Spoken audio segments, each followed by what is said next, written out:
Welcome to the Star Wars Stuff Podcast, where we talk about all things Star Wars. My name is James. And my name is in the left-hand corner. It's Yeah. David. What? Oh, I was gonna say, why did you, why did you do that? Nah, and hello, welcome everybody. We just thought we would get on a live stream. I don't know how long I'm gonna be able to go. And plus, Colin said he's gonna jump on later, so I think we're all pretty covered here. So big news dropped today, but it wasn't supposed to drop. But technically, it was yesterday is when this happened, and then today it seems like it's finally been confirmed. So, in case you don't know, somebody from Disney posted, uh, "Hello, Obi-Wan Kenobi on May 4th will be, or in May will be saying hello there again," or something like that. And then the tweet was deleted right away after that, and then the person came out and said, "Actually, it's for a comic book. It's not for uh, a Kenobi show coming out in May." But now we're getting reports that the Hollywood Reporter investigated this, and they have come out and said it's true. We are getting Obi-Wan Kenobi on Disney Plus in May.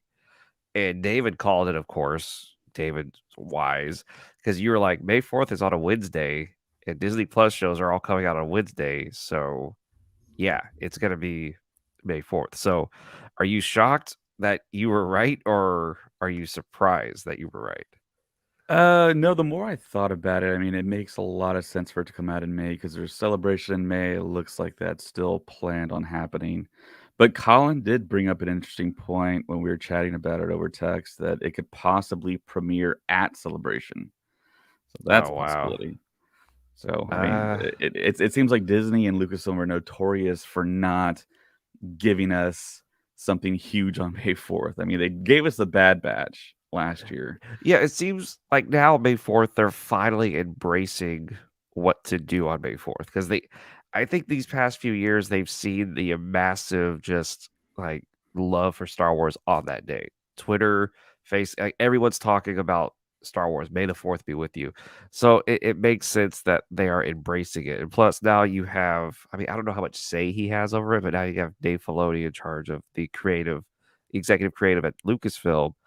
He's probably going like, "Hey, this is what the fans want. They want stuff when they want it," because he's like, "I'm a fan and I know what I would love to have new stuff." And May the 4th makes sense. Yeah, it I does feel that since Favreau and Filoni have kind of led the charge for Star Wars, it feels like there's more of a fan connection. They're listening to the Yeah. fans more, it seems like. So it's it's kind of exciting. It feels like they're listening to us. Like we joke about it all the time on the podcast that they're listening to us. Like Yeah, someone Colin is this wanted is Max Rebo to resurrect from the grave, and it happened. and they put Max Reba. Now we don't know if he's alive or dead or not, but we we'll see what happens. Do you okay? So we're live right now on YouTube, Facebook, and Twitch for the first time. We've never been live on Twitch, so hello And everybody from Twitter, yeah. Twitch and Twitter. So hello everybody. Do you think Ray Park will reprise the role of Maul and Kenobi? I mean, I could see it as a flashback.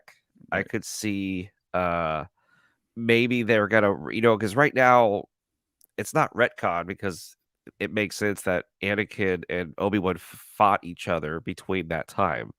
So it could possibly make sense again that Kenobi and Maul ran into each other again sometime during the episode 3 and 4. I mean, anything is possible now, and it's gonna work whether he's in there. I would love to see Ray Park back as Maul, but I'm gonna say I don't think it's gonna be for Kenobi. What do you think, David? Do you think it's gonna be for Kenobi?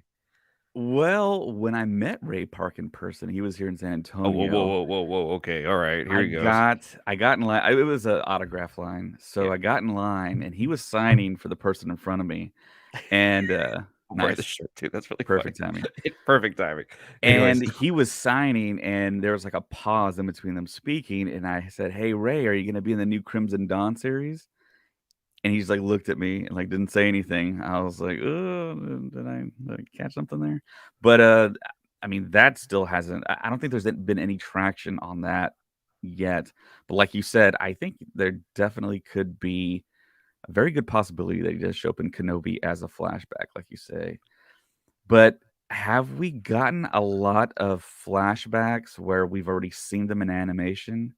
I'm not sure that that's something that they really want to pursue.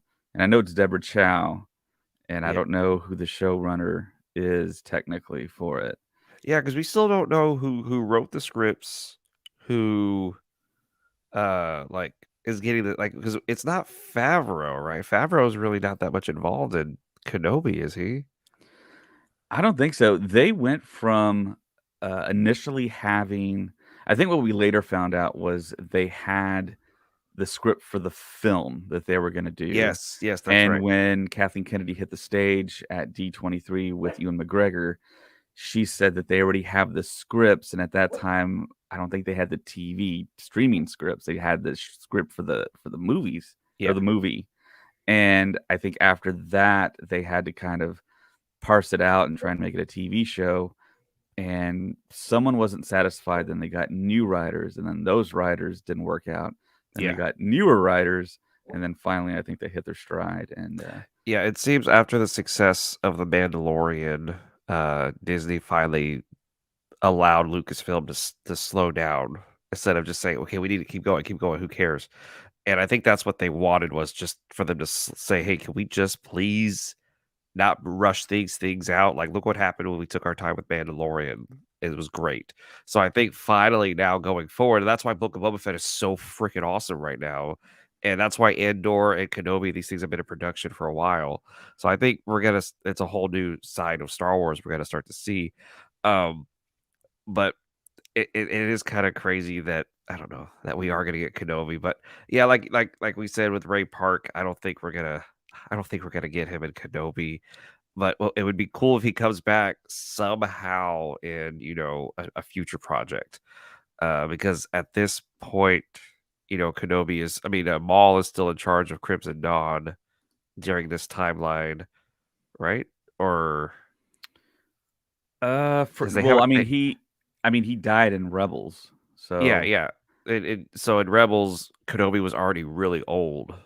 Not really right. old, but he was already looking like Alec Guinness, Kenobi. So I don't think we're gonna see that, unfortunately. And plus, during Rebels, Maul is looking for Kenobi. So I don't know. It just depends on how they're gonna play it out. And who knows? They might just retcon it. I mean, they've done it a few times with Clone Wars and with Bad Batch, where they were just like, "Ah, that didn't happen." But That would be a huge retcon if that happened. yeah, but no, I mean, like, I don't think they would do that. yeah, nah. So I don't think that's gonna happen. But yeah. So Kenobi in May, and then at Celebration we might get the final episode. But I don't know. It's such a huge moment in Star Wars to have Kenobi. You know what I mean? To show us at Celebration. I Yeah. don't know. It just doesn't. It just seems like they wouldn't do that. But I think that is gonna be the panel to Oh, attend, oh yeah, and that's gonna be the it's ultimate gonna panel. be terrifying if they do the lottery system again God, I hope they don't. I'm because sneaking in. Like, if you heard our other podcast, you heard how we snuck Joseph and Chris and Colin into the episode 9 panel. yeah. That was great. And it was such a shame too because our seats were located on the side, and there were so many empty seats around Yeah, us. there were so many empty seats, and it was really. And then the people next to us, of course, I've told it before. The woman looked at me and she said, "Is this a big deal that we're here?" I was like, "I'm sorry." She goes, "This panel, we didn't know what this one was. We're glad we got it, but what is it?" And I was like, "This is the panel of all panels to be at right now." Like, Yeah. and that was when they showed us a trailer. But anyways, um, so yeah, Kenobi. So this kind of is weird that they're giving us Kenobi so early in the year. If I was Lucasfilm, I would have held Kenobi until the fall. Well, Like, we're getting Andor yeah. So I think around Andor that is going to be time. our summer show, and then of course you got to finish the year off with Mandalorian season 3. Like, you have to finish the year off with See, I Mandalorian. don't feel like that's happening this year. You I don't I think we're just gonna get Mandalorian? not this year, maybe at the beginning of next year because of all, like, the reported breaks and, of course, COVID and Let's check this out. yeah. Let's see what they're reporting right now. Mandalorian season 3. Can you still see me right now, or am I off the screen? Yeah, I can see. Oh, that's weird. Okay, I don't like that at all. Okay, um, okay, look at this news. But see, people have said that those rumors of the shutdown and the pause for the Mandalorian season 3 shooting wasn't accurate. But then again, people thought that stuff that was being shot for Book of Boba Fett was Mandalorian season 3, and of course, we have a lot of Mando in Book of Boba Yeah, Fett. So nobody really knows how much they've shot, what they shot for what. So, man. Yeah, and I'm and of looking. course, There's with the situation with Pedro Pascal, he's shooting The Last of Us, right? For yeah, he's shot. HBO Max. Yeah, he's shooting a lot. He's a busy guy right now. After he did Game of Thrones, and then he did Narcos. Now he's the like his career is doing very, very well. So it's gonna be a little hard for him to get in there. But I have a feeling we're gonna get season 3 of Mandalorian at the end of the year. Like they have to give it to us. Come on. What almost makes me feel like the stuff they're giving us in chapter 5 and 6, it's like kind of like a holdover just to make sure that Oh, we're like I see what you mean. sufficiently satiated with our Mando stuff for the year. That makes me kind of nervous if you're right though. Like if you're yeah, you're like, "Oh, hey, you're getting Mando, okay? Just be happy you're getting something Mandalorian." Yeah, Oh, the people that are complaining about it now, they're gonna be like, I'm so glad that we got something this year." That's what it feels like to me is gonna happen. yeah, true. And like we said in our if you listen to our Patreon episode, I did make a joke that no Star Wars fan is that you can never satisfy a Star Wars fan. Like we're always gonna complain about Yeah. something. But I mean, not me. I'm the Star Wars fan who's like, it's Star Wars. I'm gonna watch it. Like I'm happy we're getting something Star Wars. And so and then plus this year we're getting so much more of Star Wars. So it's pretty great to see all that. Yeah, I think I complain way more than you, but not as much as most. But these last 2 Boba Fett episodes, they were just, like, perfect, man. Yeah, they I were mean, they're beyond spot perfect. on. Oh, and so my brother and we were talking today, and he was like, "Who's directed the last episode?"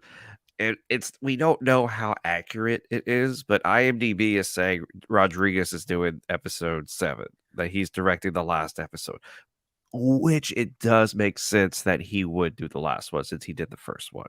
Right, and I it's mean, kind of his series of yeah, the show. which it doesn't really feel like it's his series right now. These last 2 Yeah. episodes felt like this was Filoni's series, like, he took over, and, of course, Favreau, being Favreau, took over. Um, but, yeah, so the rumor has it that Rodriguez will be directing this 7th episode. We don't know if that's true or not, but it makes sense. Of course, David and I have been discussing who it could be, and, we were like, it's gonna be Favreau, you know, it's gonna be George Lucas, you know, it's gonna be somebody like that. It's not gonna be anybody like that. But hey, Yeah, Rodriguez is so still yeah, yeah, go so if on. it's Rodriguez, it's definitely gonna be Danny Trejo. He's gonna show up as a The Rancor keeper. Rancor. And that deputy, I actually found out that he was actually someone that worked a lot with Robert Rodriguez. And he's actually a stunt double as well, and he was a stunt double for Tamir Morrison when he was fighting Black Chrysanthemum. Yeah, So, which that's pretty cool. Like they gave him I love when they do that in movies where they give the stunt man, a shot, you know, like, this is the guy who's doing the stunt, you know what I mean? Like, I yeah. love when they do that. Not I mean, you know what I mean? Where they're like, "Oh, that was him in this part," you know? Like, I know this is unrelated, but in The Dark Knight, the stuntman for Batman is in the cab with the Joker during the car chase, which I was like, "That's pretty cool that they did that." But anyways, don't worry about it. So back to Star Wars. So yeah, Cobb Vanth, of course, is gonna come back in this last episode. He's gonna have his arm like all like okay. I'm sorry, I'm scatterbrained. How big is this battle gonna be that they've been talking about for like I think it 5 might episodes? be, man, I don't wanna get everyone's hopes up, but I feel like it's gonna be like cinema quality. I think it's Like, are gonna you be serious? I think they're gonna put a huge amount of the budget for this show into this battle, and it's gonna look fantastic. Like, the last 2 episodes looked cinema quality, you know? I mean, they Yes. looked really, really good, and we're all kinda speculating that we're gonna get some possible original trilogy characters that show up. They're gonna be quite younger, and So so are you saying the production value is gonna be the season 2 episode 1 type of cinema I was value? actually Like, thinking about that today. It's like, the last episode of Book of Boba Fett, it's gonna be like the first episode of Mando season 2. I and think if it's y'all gonna be don't that big. remember, that was huge. That was a huge episode. The visual effects rivaled most movies, if not better than most movies I've seen. And it was big. It was an awesome movie. Of course, Favreau himself was the one who did it, and it did feel like a movie. It didn't feel like an episode. Oh, yeah, that's my dog back there, if you can see. She's she's getting comfortable back there. All right. Anyways, so you think they've hidden a lot of the big stuff for this? Like the money is all going towards this last episode. Yeah, I think we're gonna definitely get Boba Fett riding the Rancor, and that's gonna be a sight to behold in and of itself. Um, but I just feel like I've heard people talk about how the fact that we got all these characters throughout the season, and now we're gonna get them in the final battle, and it's gonna feel like Star Wars Infinity War, where everyone just kind of shows up. No portals, but I think I mean, everyone's gonna show up to this thing. and my prediction was I think we're gonna get the New Republic is gonna show up, which would then bring in, of course, Yeah, that'd be cool. Carson X Teva, wings. Trapper Yeah, Wolf, yeah, and then maybe we'll see the site of Gina all Carano. sites, which would be Gina Carano. No, the site of all sites, which would be the Millennium Falcon flying into the battle. Oh my gosh. Like if the Falcon flies into this battle, like I'm just gonna scream. Like I don't care if anybody. I'm gonna yell at the top of my Yeah, lungs when the I'm Falcon waking shows up up. the household. Yeah, And then the Falcon with Luke's X-Wing together. Oh my yeah, gosh. and that's and so you've heard the argument where well, how come this was not the sequel trilogy? Like how come this story wasn't the sequel trilogy that we should have gotten? What is your opinion on that when people make that statement? I think Filoni was born too late. If he was born just a little bit earlier, we might have had him. Um, I mean, it's just one of those things. I mean, Disney really wanted to get these movies out, and in 2012, I remember thinking, "Man, you gotta pump this stuff out." Yeah, You got only so much time because we all kind of knew at that point in time in 2012 they were going to use the big three, and it's like, man, those guys are getting older. You got to use them immediately if you're going to yeah. use them. And it was, I don't think a lot of people remember this at the time, but it was almost like a 50-50 split. A lot of people said don't use the original trilogy cast members because they were just too Oh, old. I don't And then remember the other that. half, it felt like, yeah, use them. And I saw some people kind of like jokingly referring to having like a very geriatric cast and no like newcomers added to Star Wars and Well, just having a very old like Han Solo running around. But it totally worked though. I mean they weren't it wasn't off. I mean, everyone cheered when they saw Han and Chewie. Everyone cheered when they saw Leia. I mean, it all worked, and we were so anticipating. I mean, the anticipation for Luke coming back in The yeah, Last Jedi that was was, beyond like, off anything. the scales, Yeah, man. and I mean, I like the sequel trilogy. I do. The Rise of Skywalker is good. Could it have been amazing? Yes, it could have been just beyond amazing. You could tell that this they were like, they didn't like this, so we have to make sure we kind of fix it in this movie. And it was like, oh my gosh, why did you do that? But I still enjoyed it. I still thought it was a great finish to Ray's story. I thought it was really, really cool. But I like that name. Umbuko. It's a pretty good name.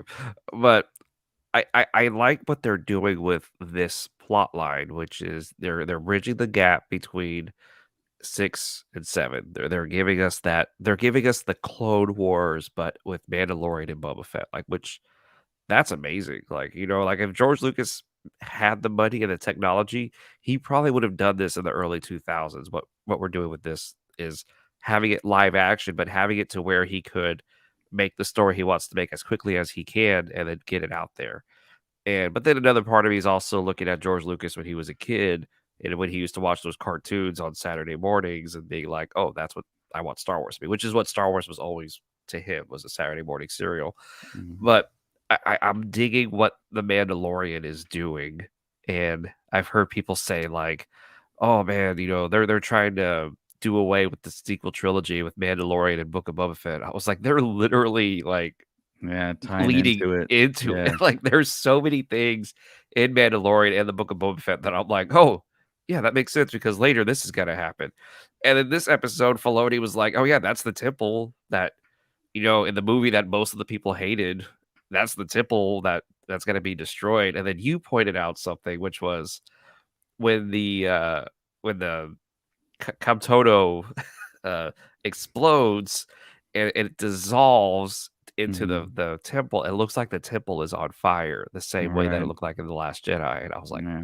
dude, Filoni is over here like, but what would be really cool is if you like do this. Like we somebody pointed out how R2D2's head when the camera pans across looks like he's in the in the droid seat of the Naboo starfighter. Like that's pure Filoni right there. That's pure him going like, I want to try this out, you know.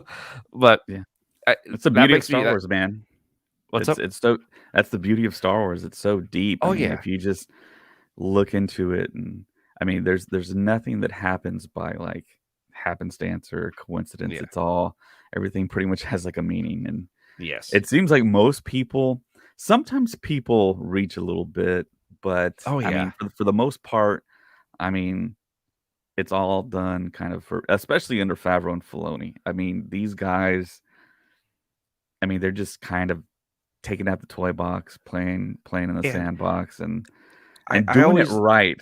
They're not yes. they're not out of control. I mean, they fully get how to create, I think, in my opinion, quintessential Star Wars. Yes. It's crazy how great they're doing it. You see that Favoloni? Is that what we're gonna call it now? Favoloni forever? Favreau, I'm yeah. all for it. But Fire up the t-shirt maker. it was crazy because I posted that picture on my Facebook and you laughed at it, which was just a reminder: this actor right here created, produced, wrote, and is doing all the Book of Boba Fett and the Mandalorian, and it's the scene of Jon Favreau in the movie Four Christmases where he plays Taboo with his wife. It is so funny. He is outrageously great in that scene. But then you're like, that's the dude writing Mandalorian in the Book of Boba Fett. Like, this is the guy who always looks like he's always wanted to do this, but he just never had the opportunity. Like, and he did, he acted in so many things. Yeah. He directed a few movies, and those few movies are huge. Elf, which some people consider that one of the greatest Christmas movies ever made. Iron Man, which started off the entire MCU, and I think he even produced a few of the Marvel movies as well. Oh, yeah. Executive Yeah. produced, but Yeah. and then the time came when they were like, okay, what do you have? And he was like, I got this entire show or this movie, and they're like, well, we can't do the movie, and he says, okay, wait, what if we do a whole show? And then Mandalorian is born. And I mean, I remember when I first heard about it, I was not that crazy about it. I was just kind of like, oh, all right. I mean, it's a dude who dresses like a Mandalorian, and okay, that's cool and all. And they released the picture of Pedro Pascal walking down the street, who we didn't know at the time that was him. We just knew that Pedro Pascal was in there, but I was like, yeah, maybe that's him. And it was like, okay, that's cool. But then when you heard them talking at Celebration about how they were doing it, you're kind of like, okay, I think they got, I think they know it. And then plus to see Filoni on stage with Favreau, that was at the time that was huge because we didn't know that those two worked together. You know what I mean? Like, did you know Favreau and Filoni worked together Well, I mean, with until Clone that? Wars, he No, was until that moment. I mean, yeah, with Clone Wars, I mean, he's an actor. He didn't like write anything. I mean, you just kind of go like, oh, somewhere Favreau knew somebody, and that's how he's in the Clone Wars for a couple of episodes. well, they told the story, at Celebration on stage, which is a fantastic panel to watch on YouTube. I've watched it over and over and over again. I like the kind of informalness of it, where they're just, like, talking to the crowd, Yeah. and, Kathleen Kennedy introduced them, and then she walks away, and it's just like they're having, like, a chat, Yes. and it's just, like, kind of like an impromptu, like, "Let's bring out some actors. What do you say?" But, yeah, he talked about how he was, doing work on Iron Man at Skywalker Sound, and then Filoni was there doing Clone Wars The movie. and the movie. Okay, and they traded. They said they traded their stuff, and I think Favreau was like, "Hey, if you ever need a voice," and then he's like, "Yeah, as a matter of fact, I do." And he became Pre Vizsla, and that's how they kind of like met and kind of got along. But I mean, just the pairing of the two. I mean, the fact that that meeting happened. Yeah, the fact that they were both working at Skywalker Ranch at the same time, Yeah. like we have what we have today because that day, because they both were at Skywalker Ranch. And like, how did that like, was it Favreau going like, hey, I'm a pretty big Star Wars fan, you know what I mean? Or I don't know, or was it Favreau knock on the door being like, hey, I heard there was a new Star Wars something happening, can I see what you're working on? And then who, maybe that was the conversation they had. And what, how many years, that was like 2007, It 2002, the movies yeah, came out in it was a 2008. long time ago. So Yeah. 2007, Anyone in 2008. chat? When did Clone Wars Yeah. the movie come out? That came out in 2000. It came out the same summer as The Dark Knight. So it was 2008 because Iron Man also came out in Okay. 2008 as well. Right. Okay, Um, that makes sense then, yeah. so I mean, 8, what is that? 8, 9, 10, 11. That was 14 years ago they met. Look what we have now because of that. Yeah. I mean, when Filoni came on stage, I remember we were all freaking out and we were like, that's huge that Filoni, that Kennedy brought him on stage. Because at that time, we all kind of thought Kennedy doesn't even know who Dave Filoni is. Like, like we were just kind of like, yeah, she knows he's probably the director of Clone Wars. But it was almost as if she was telling everybody, hey, it's this is gonna start to get really good. I finally got this guy here to start working on this. And then if you remember, now we realize that of course this is ancient history, which is she had him on set with Ryan Johnson so he Mhm. could learn how to be part of the physical production minus you know animation production. And there's stories of Ryan Johnson telling him like, oh yeah, for this you would try to do this. Then Ram Bergman testing him on what, okay, this lens does this. What does this lens do? Yeah, this lens would be like, he was learning how to make a movie pretty much, which is why a lot of people are amazed that his skills as a director for live action are incredible. I mean, I honestly thought it was shocking when he did the first episode of The Mandalorian. I was like, whoa, Dave Filoni directed that? That's pretty cool. Yeah, yeah, he totally impressed me with that first I was like, episode. yeah, yeah. And now it's like comments. Oh, Dave Filoni. But at the time when that title card came up, it was like not bad. That was good. Now when his name's gonna show up, everybody's gonna be like, "Oh, dude, Dave Filoni's directing the next episode." Like, "Oh man, we gotta watch what's gonna happen next." Um, but yeah, I still love that Favloni forever. That's just the greatest, greatest So, shirt. I'm now kind of wondering how much he's going to direct in the Ahsoka series. I think that's kind of something that I think everyone's gonna want because, of course, Ahsoka is his character. But I mean, how much is he going to contribute as far as direction wise? I know story wise, he's got it covered.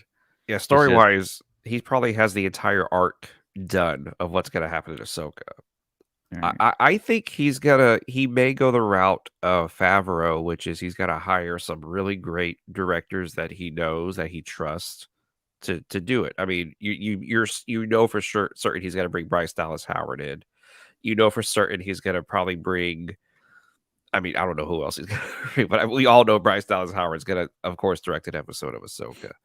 Yeah, I But was thinking maybe he's gonna bring in a huge slew of female directors since it's Ahsoka, since yeah, it's a female titled Star Wars project, which we've never had before. I know Rey led the sequel trilogy, yeah, so I about mean, time. yeah, yeah, it's like who are the best female directors? So we talked about Steph Green on the Yeah, last podcast. I think Her Steph episode was Green. fantastic. Yeah, I think she needs more Star Wars. Her and Bryce Dallas Howard need more Star Wars because they both proved that they know exactly what they're doing and how to do action and how to make it look really cool. So, Yeah, I'm thinking by that time, Bryce Dallas Howard might have a whole Star Wars project onto her own. So, I mean, she might not even be available. no, I think I don't know. She has a special place in her heart for Star Wars. And to hear her talking about it like in those interviews, you could tell like she's been wanting to do this for a while. And to where she would probably clear her schedule. And one thing I like the story she tells, she's like, one time I was hanging out with my dad and we were talking to Steven Spielberg and George Lucas, and everybody was like, oh, like really, you just throwing that out, like, yeah, I was when I was young, just listening to them talk, and I was like, gee, like how crazy would that be? But she said the whole George Lucas's garage. That's how he always wanted to make his movies. So I have a feeling if any Star Wars project comes up and they ask her, she's gonna say yes because she loves it and she's like, I know what I'm doing. I can do this. You know, Bryce Dallas Howard went to the greatest film school of all time, which was she was on set with her dad. And if you don't Yeah. know who her dad is, I mean, come on. Ron Howard, he's one of the top directors ever. And I'm not saying he gave her her foot in the door because he's not involved in any of these episodes. Like she's doing this all on her own. And it's pretty cool that I don't know, she's killing it with these things. What did this person say? Bryce's first episode of Mandalorian was okay, in my opinion. Yeah, true. I heard a lot of people were meh about the Magnificent Seven episode of The Mandalorian where we first met Yeah, Cara I Dune. liked it when they landed on Sorgan I thought and it was had pretty the whole cool.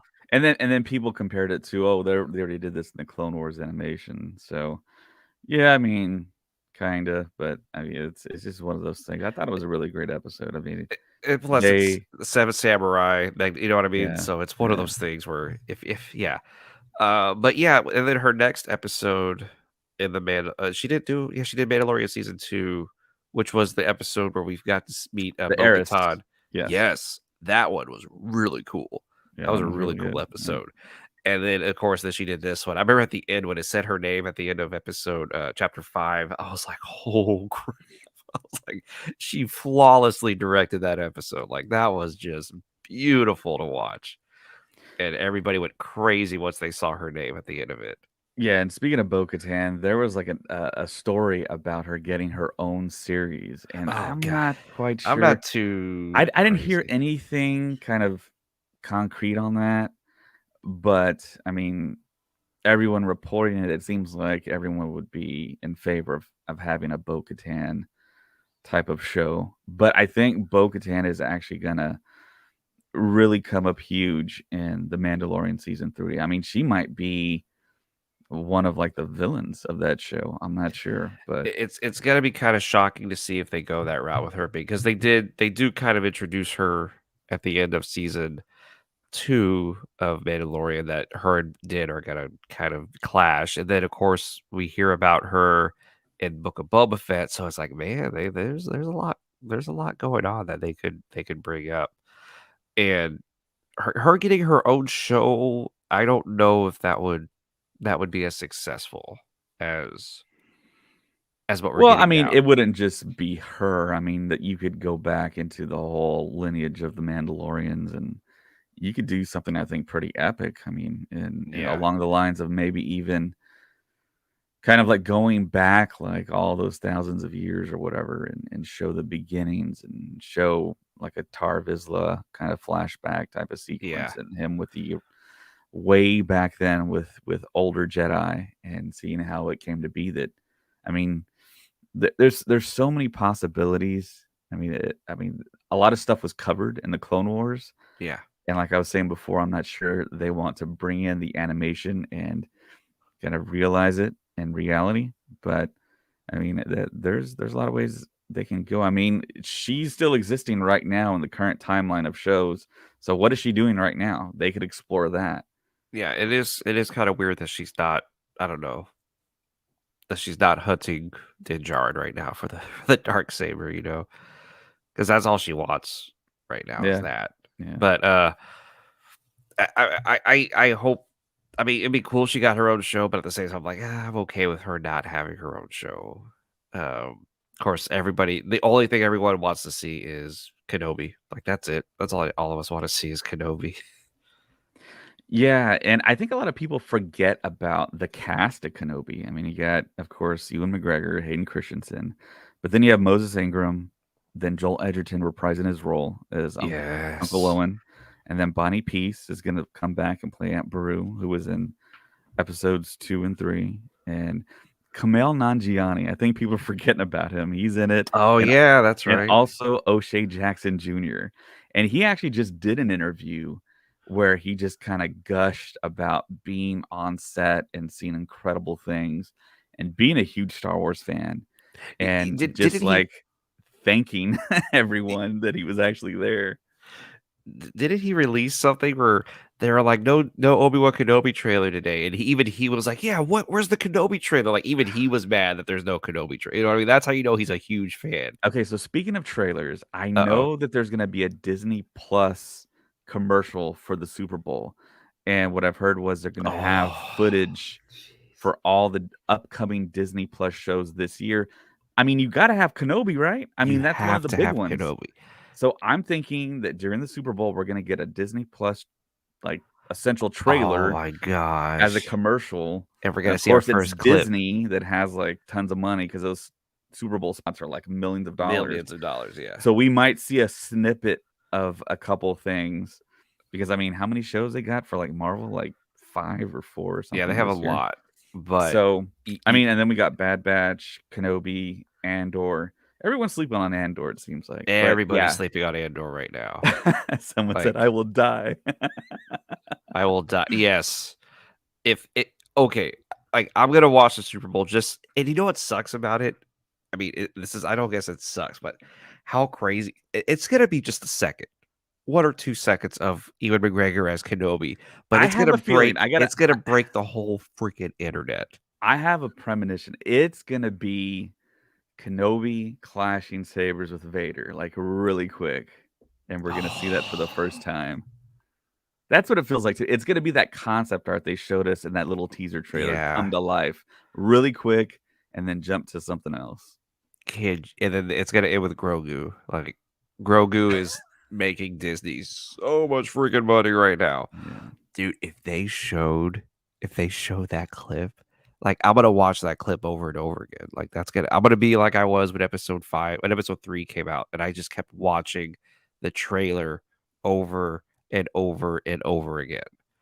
And you remember that trailer? You remember it started off with Palpatine saying the dark side of the Force is a pathway to many abilities, some consider to be unnatural. Yeah. And then the very end of that trailer, you see Anakin and Obi-Wan flying across with their lightsabers. They hit each other. That's where the Right. trailer ended. I Right. was like, It's oh, a lot like that, yeah, like, yeah. really quick. Oh my God. Yeah. But weren't you kinda disappointed when you saw that in the movie? It's like you figured there was gonna be a lot more to that when they swung and actually Oh, clashed. It was yeah. just that in the movie, and then they, like, moved on. So the other day, I went back and I watched the battle between Kenobi and Anakin.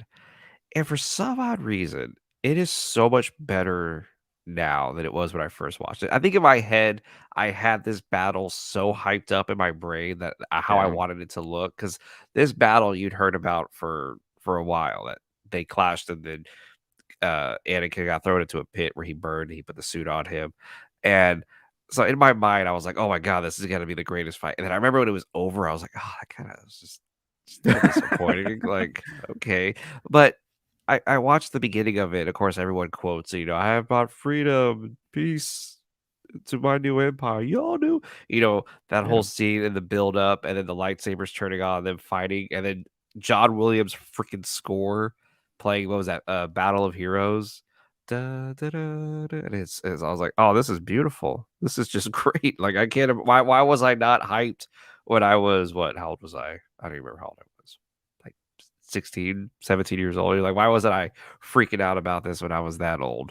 Why am I 33 watching it going like, "This is the coolest thing ever"? I don't know. Just it didn't change. I changed, which Yeah, it feels like the intensity was there. It's just the dynamics of the fight. I think there were some cool, really cool aspects of it, but I feel like it should have been a little more stretched out with some of the sequences. But I mean, it was they had to learn so many moves, and Ewan and Hayden got super into that fight, yeah, and they practiced for months, I believe. that was a big deal when they that because we all knew that fight was had to be.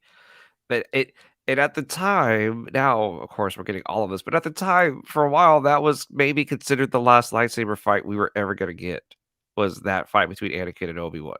Because we were all like, there's never gonna be a 7, 8, and 9. So for a while there, I think that's kind of the way Lucas himself approached it when he was editing and directing it, is this is the last lightsaber fight you're ever gonna see. And I don't know, it's still pretty cool. It's still a really cool, yeah. Yeah, The I think I need to revisit it because I was actually thinking about it today. It's like, man, I went That's to the weird. theater and I wasn't as satisfied as I think a lot of, like, let's say, people in Colin's generation. That's like their number one film. And Yeah, I was some reading people today online that Filoni's number one Star Wars film is Revenge of the Sith. that's crazy. Yeah, that's Yeah, wild. I know a lot of people who say that Revenge of the Sith is the greatest Star Wars movie ever made. And then I posted a thing on TikTok, and I even posted it on our Facebook page where it was like, "What's your favorite Star Wars movie?" And you put your top 5, and someone had Attack of the Clones as their number 1 Star Wars movie. And I don't make fun of them, I'm just like, there is a Star Wars movie for everybody, like, and Yeah. that's what I love about it. And I remember talking to a guy who was watching them all, and he's older, like not older like us, but a little bit older, and he was watching them for the first time, all the Star Wars movies, and I asked him, "So what's your favorite one?" He goes, "I like 2, Episode 2, Attack of the Clones a lot." And I looked at him like, "Really?" I wasn't making fun of him, I was just like, what is it about it you like?" And he said he liked the action. He says, "The love story's a little meh," he says, "but it's really cool, it's really well told." And I was like, "Okay, there it is. There is a Star Wars movie for everybody. Like, everybody could find one that they are just absolutely in love for, and some of them it's Attack of the Clones, some of them it's The Phantom Menace. So, it's just the ones that most people don't like, someone out there probably loves that one more than anything else. And so, I don't know. That's why I get mad at, people on TikTok and YouTube whenever you post something about your favorite Star Wars movie and they just criticize you, and it's like, "Dude, come on, man." Like, that's Yeah, what yeah. that's how I feel about it, is if you don't like it, yeah, you don't have to call me an idiot for liking something like that, you know? So for episode 2, what are the things that stand out in your mind? What comes to mind when you think episode 2? Yoda fighting Count Dooku.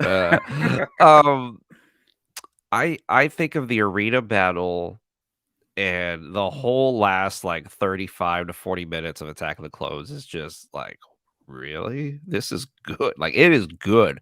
Though that whole last part with the arena, the battle, the Jedi showing up, the clone army showing up, the clone battle we see, and then Dooku fighting with Kenobi and Anakin and severely messing them up, and then Yoda show like, it was great. It was So so even cool. in that battle, when Anakin has the 2 blades, the 2 Yeah, lightsabers, and he takes on Count Dooku and he does that spin, I mean, that should have been extended as well, I feel like, because that was, like, a really cool looking move, like that long camera shot away, and he just does that spin and he takes him on with the 2 blades. But of course, Count Dooku that was, was like, way, way more, like, Yeah, Dooku powerful. yeah, a lot of people don't realize how powerful Dooku is and how quick he was as a duelist. And somebody I was watching a TikTok video and somebody said Anakin is an attacker. He's great at attacking while Kenobi is great at defense. And they said there's a fight in the Clone Wars where Dooku is fighting both of them to match their like to go against what they're used to where instead of Anakin attacking, Anakin is on the defense, and instead of, um, Kenobi being on the defense, he's attacking Kenobi all within the same lightsaber fight, and I was like, "That's pretty impressive." It's a cartoon, yeah, but I like that they paid that much close attention to detail. I remember when I was younger, when I saw Clone Wars, I didn't like that whole artsy, the camera on their faces, and you just see their hands moving like this, and you see the light. Ah, yeah. I remember I was kinda like, "That's weird," but I remember my brother Charlie next to me going, "That's really cool." I was like "Are you kidding me, dude? Like, this is kinda lame," you know, but So, if my memory serves correct, they actually were carrying lights to do that. That was I all love in it. camera, yeah, I love it. I love it. yeah, But, yeah, but you know the sequence I'm talking about, but then I yeah, watched it the other day, and I know I could see why Lucas did it, which is like, we need to do something new. We can't just have these guys just fight. We need to do something different, right, and and it was the first time he used digital technology to film. He used digital cameras, yes, it was the first major movie to ever shoot yeah, and a digital. lot of people told him he was crazy for doing that. Yeah, I mean, if you ever there's a documentary out, it's called Side by Side, which is the story between film and digital and how in the early 2000s, George Lucas told everybody, "I'm gonna shoot digital from now on," and how a lot of directors in Hollywood were mad at him for saying, Yeah, "You're ruining the movie industry." Like, they hated him for saying he was gonna shoot all digital. But he had those little few directors like Robert Rodriguez who was like, "All right, yeah, I'm shooting digital too. If George Lucas is doing that, I'm gonna be shooting digital." And then you have David Fincher also going like, "Okay, yeah, I'm gonna shoot digital too." And it was just George Lucas was the pioneer of telling everybody, "This is the way of the future. This is the way it's all gonna go."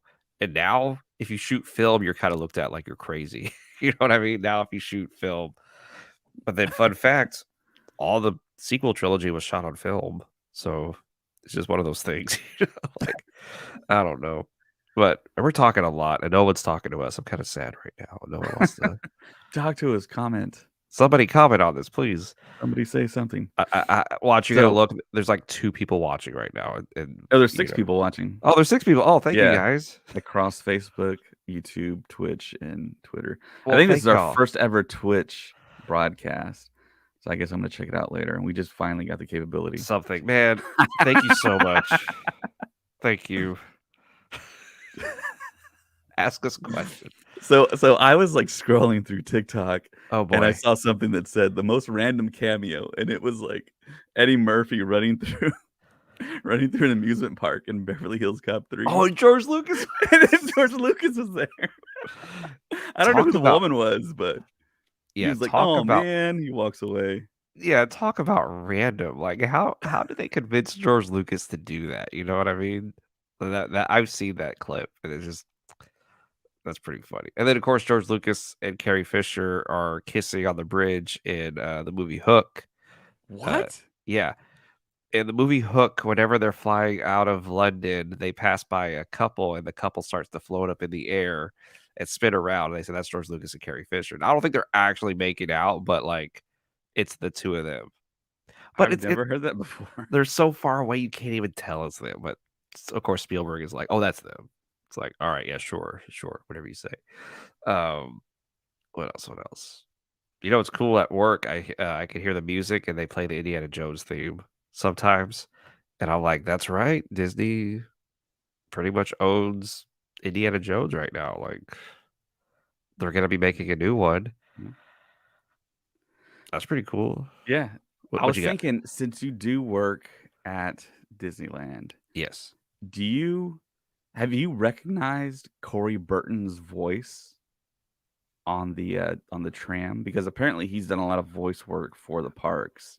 So I've heard that, but unfortunately, where I'm at in the park, I don't hear any of that. I am So so far in the back. you don't have to walk through the park, you got employee parking and you walk through Yeah, a special employee yeah. entrance, okay. I mean, I live on planet, and, that's where I live. But no, no, I don't get to Right go to the on. front. I don't get to go, anywhere near the front. So, but next time I go to the park, I am gonna do be on the lookout for it. Oh, somebody did say something. More I'm than so something. excited. Okay, do you guys think that the Pikes or Cad Bane killed the Tusken Raiders because Boba stopped the trade? I just saw a theory on it on TikTok. I saw a similar thing on Twitter. And David, you said that's kind of been squashed. Like this theory has been I don't think squashed. squash per se, but I did I can't remember exactly what was, the reasoning for Cad Bane not to have killed the Tusken. But I guess, yeah, it is a possibility. I mean, you think about the Kintan swoop bike gang, and it's like, would they really I mean, would they really be able to, like, outgun, just, like, summarily take out the Tusken Raiders? I mean, it might seem like a stretch, but, I mean I don't think we know exactly who is fully behind what is going on in the Book of Boba Fett with the Pike Syndicate. I mean, there's a possibility that there's like some ties to Crimson Dawn or Black Sun or whatever, like other kind of like criminal organization. And I mean, there's still, I think, hope held out that we're going to get an older version of Kira from Yeah. Solo that shows up. So, I mean, that's all a possibility. But I mean, I like that theory that Cad Bane would be the one to do that, would lead the attack because Cad Bane's the one who's like I told somebody this the other day. Cad Bane's the only character that freaks me out in Star Wars because he's just unstoppable. Like no matter what he's up against, he always gets his way out of it to where and it's violent when he gets out. It's not like Hondo who sneaks his way out, but no, Cad will he went up against Jedi and was able to defeat them and leave, you know, and you're like, how does a yeah. guy do that? So I do like that theory that maybe Cad Bane was the one who did it, and the fact that the Pike Syndicate has Cad Bane as their muscle, that is huge. Because who else could they also have? Like, who else will be afraid of Cad Bane and be like, okay, yeah, we'll go with you, you know? Yeah, if Kira is in the finale, I'll lose my mind too. And it just kind of seems that's where they're going with it too. Like it seems like that's where they're they're headed is that she's gonna be in there. I'm telling you, man, we're gonna get so many crazy like revelations in this last episode. We're not gonna be able to keep up with it. Like, there's gonna be so much to where it has to be at least 2.5 hours long. So, is there a character you think is gonna show up that no one is talking about that has a No. good We're possibility of we're showing we're up? We're we're talking about talking all about of them? all of them. We're talking about all of them. Unless I mean, we also yeah, we talked about Ben Solo showing up. We've talked about Godzilla showing up. Now, if you li Scrappy Doo, if you Scooby listen to Doo. Patreon, you heard that entire joke. But, you, I think we've talked about everybody who could possibly show up to where I I won't be surprised. I was hoping the Cad Bane versus Boba Fett duel would be in the Bad Batch Season 2 where Boba kills him. Yeah, that's true. I know, Colin always references that deleted scene in in the Clone Wars, but, yeah, we'll see how that one turns out with Boba and Cad Bane finally matching up, and they're gonna see each other, obviously, in this last episode, so that's gonna be pretty cool to see what the reaction's gonna be. And correct me if I'm wrong, they're treating like that kind of square off between Cad Bane and Boba Fett actually is canon, where they have No, the he gets shootout. the dent on his helmet and all that. Yeah, the dent on his helmet, plus I think Cad Bane has a metal plate on his head when we see him in Bad Batch again, and he didn't have that Yeah. before, right? Yeah, I think so. If Colin was here, Colin would tell us. Yeah, where are you, Colin? He "Where said are he's you, gonna show. Colin? Jerk." But, yeah, I can't think of who else could possibly show up in this last episode. I mean, who we haven't seen already and who we haven't heard of already. Like, it's just there's so many possibilities of who could show up that I don't know. I'm kind of after these last 2 episodes, I'm kind of it could be anybody. Anybody could show up now, and it would be really cool. So, would I like to see Han Solo and Chewbacca and Leia? Yeah, that would be pretty cool. Solo would be crazy, not likely, but crazy. Yeah, I just said that. Solo would be pretty cool to see, um, on there. Yeah, we asked the question, what are they gonna do to top Luke Skywalker at the end of The Mandalorian season 2? So the question is, what are they gonna do that tops it? I think they already topped it with chapter 6 with Yeah, the I deep think fake, which was really, really good. yeah, I unless we get a Snoke drop somewhere, that would be pretty cool to give I us don't a think little Snoke would do it. introduction. I love Snoke. I love that character. I Oh, love you Andy don't think it Serkis. you don't think it would be a big that big of a like a shock if it was? Nathan's Yeah. got it. When oh,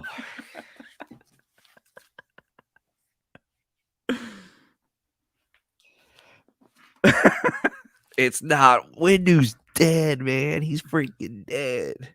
See, I He's think if Wendy showed up, it would man, they would have to have such a great explanation for him to just show up again in Star Wars because I mean, it almost feels like you bring in Windu, like you're jumping the shark almost, you know?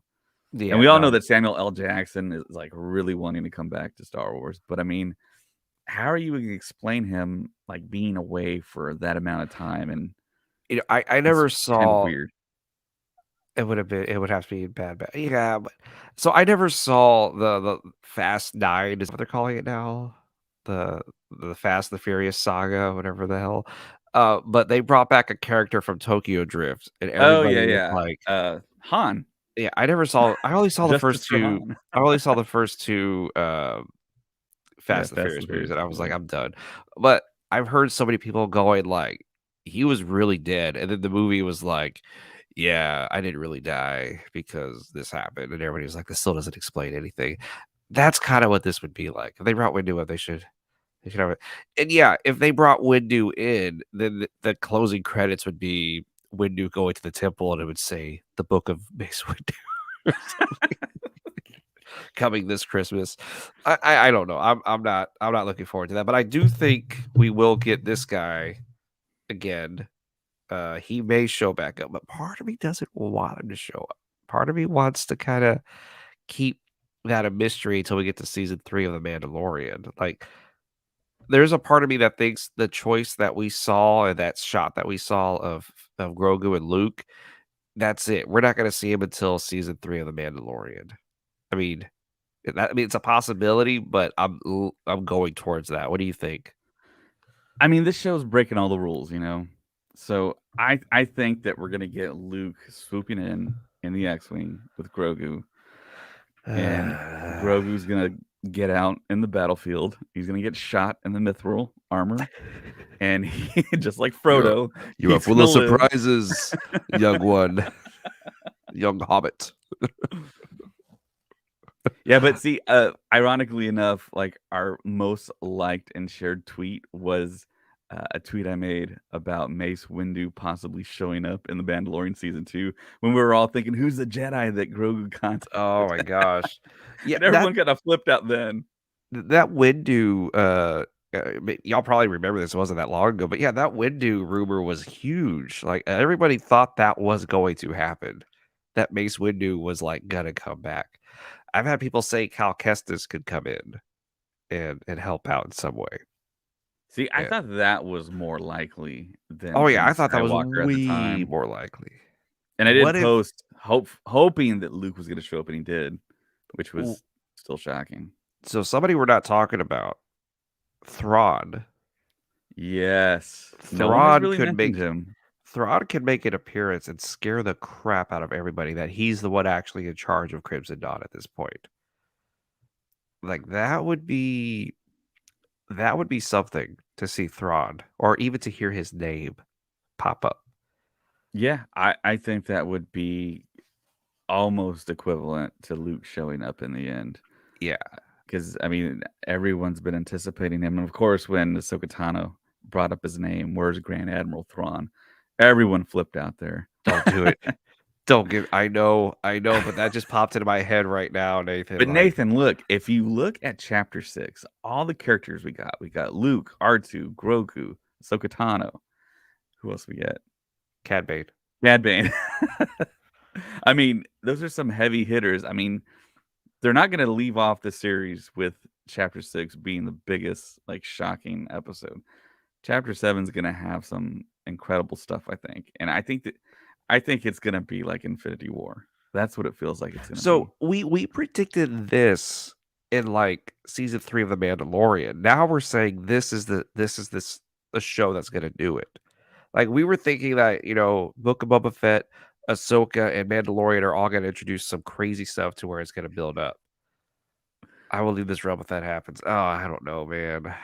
Like, I the reveals, like, that's what I'm so excited for. Like, and that's what's kind of killing me is what is the big revelation gonna be in the Book of Boba Fett? And Do you think it might end in a cliffhanger and then it that continues in Mando season 3?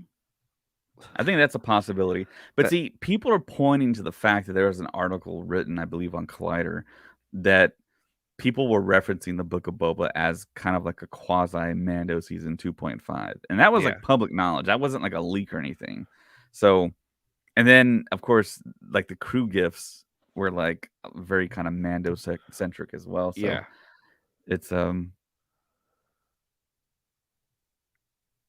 Yeah. I mean, I think cliffhanger is totally possible. And of course, we haven't seen all the bounty hunters from The Empire Strikes Back either. Yeah, So that's a little disappointing is, a lot of us predicted we're gonna see a lot of those bounty hunters, like even Bosk. We haven't seen anybody. Cad Bane's huge, but right. a lot of the ones, the classic ones that we thought we were gonna get, we haven't seen.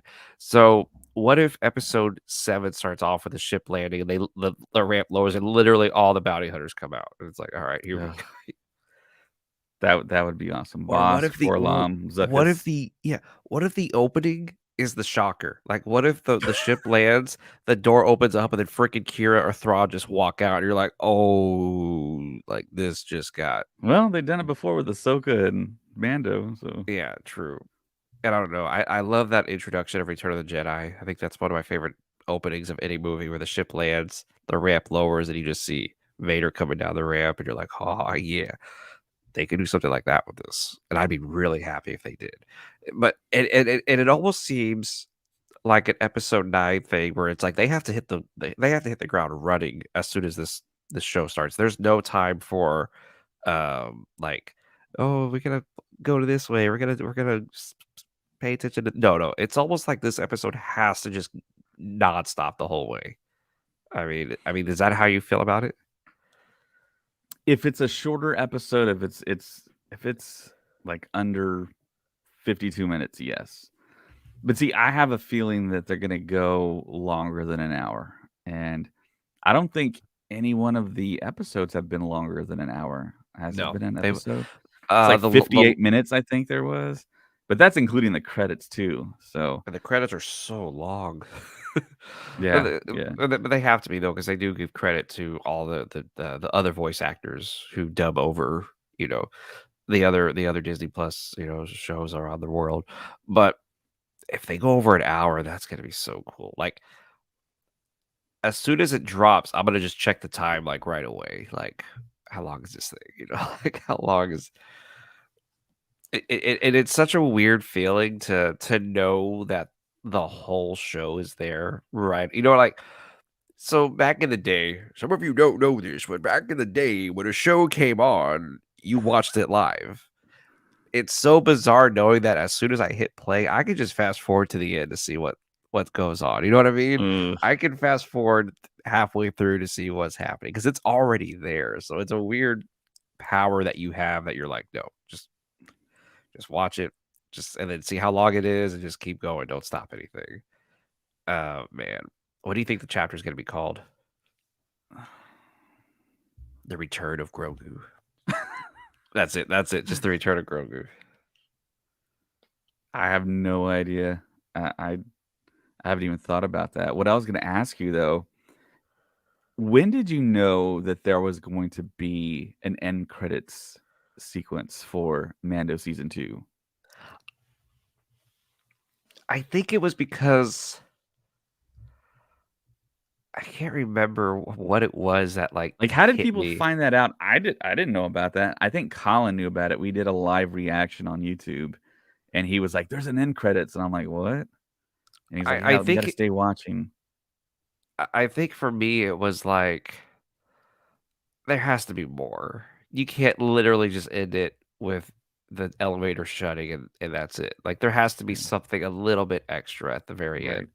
And then I was at the time my wife was here in California, which is funny, and I was in Texas and we were doing the group watch that you can do on Disney Plus, Right.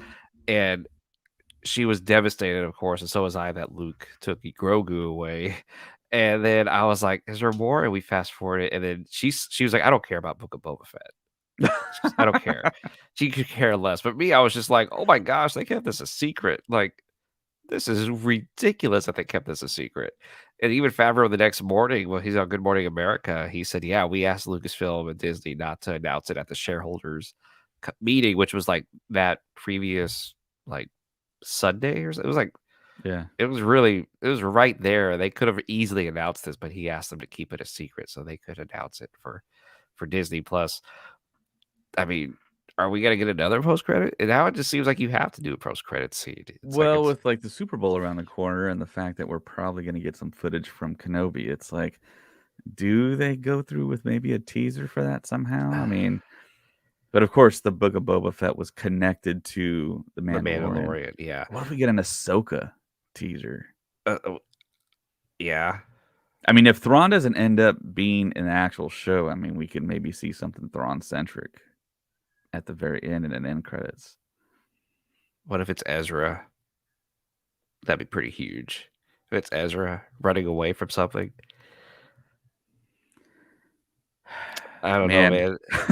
It's just I don't, Tuesday night at 11:50 cannot get here fast enough. Like I'm literally just counting the seconds so did you take the until day off work or no? no, You just I moved the have to schedule. work. No, I have Oh. to work that. I'm gonna wake. I'm gonna stay up and watch, and then wake up and go to work dead tired. Drink a lot of Red Bull and go to work. See, I did that on Wednesday and I just regretted it. I was just dead. I stayed Yeah, until like 6 a.m., like looking at all the reaction and you're a monster. reading like Twitter and Facebook and Yeah, like, we're why not did as this young happen? as we used to be. We can't be doing that.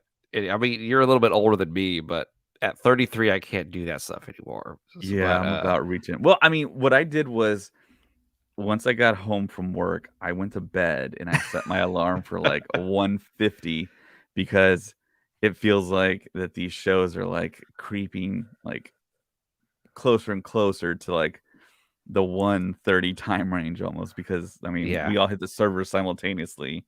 I mean it's yeah, I mean it's just one of those things now. It's like, man, I tell myself that I'm gonna just go to sleep and watch in the morning because Colin does that. He's like, I yeah, don't get on any social media. I just turn it on, I watch it, and then I jump on. And I I still can't. can't believe people get on social media before they watch this show and No, like that's risk everything. I went on TikTok the night of this past It was week, full and blown it was scenes. already had scenes, and I was like, dude, this is why I do it for this reason because y'all are freaking crazy. And y'all are gonna just post it, you know. Um, I forget which. I think it was the episode, the Jedi, where I stayed up until midnight to watch it because after Bo-Katan said, "There you will find the Jedi Ahsoka Tano," I was like, "Whoa, Mandalorian just went from here to here." Mhm. And that's when I started staying up and watching. But I did the whole first season not doing that. I did the whole first season just waking up and watching it. Hold on, I gotta sneeze. Hold on.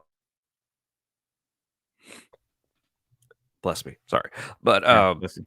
yeah, the whole first season I watched the next day, which looking back, that was crazy that I did that. I mean, but then again, I would wake up early, get my coffee, pull my recliner up in front of the TV, grab my dog, and sit there. We would watch The Mandalorian in the mornings. And now it's like, get my tea. Now it's tea Well, I instead mean, of you coffee. live like in Pacific time zone, And so so when it now I comes, can stay up until 11:50 to watch it, and it doesn't kill yeah, me as man, much of the that's that no fair, back James. back in the day, man, I had to stay up until 2 in the morning to watch this thing. It is not Yeah, fair. I know, but I enjoy living over here. It's pretty cool. and then Colin's 3 o'clock. And y'all live streamed it last year, you crazy people. Well, we're gonna Holy try and do crap. it again, I think. I can't do that, man. I gotta, because I don't, no offense, but I don't need Colin and you talking to me while I'm watching this thing. Like, I'm just like, I don't need the two of you telling me what's good. I'm like, shut your mouth. I'm trying to watch this right now. Because I know, I mean, I love Colin, but I know for a fact he would be like, oh, so that's, I'd be like, dude, stop. Just watch it, man. Just watch it. Yeah, because it was me, Colin, and Sam. Yeah.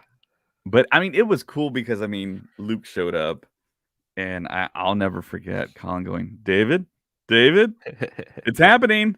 So let, let me just bring this up, right? I was thinking about this today. So you saw Spider-Man No Way Home, and Mhm. it was amazing. It was so cool.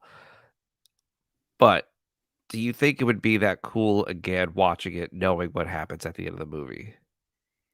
Like that thrill when you first watched it, do you think you're gonna feel that again watching it at home? Um, no, I mean, Exactly. Endgame. Also, you and I saw Endgame together, and it was yeah, so cool. I haven't seen Endgame since we watched it in theaters.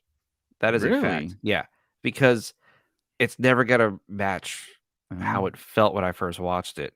Same with Spider-Man: No Way Home. It's never gonna match that. But with Star Wars, you can go back and relive it again and again, and it still feels brand new. I don't know what the magic is with Star Wars, but that is very possible. Where I could go back and rewatch Mandalorian and Book of Boba Fett and still be super excited for what's happening, even though I know the whole story. But with Marvel movies, I can't do that.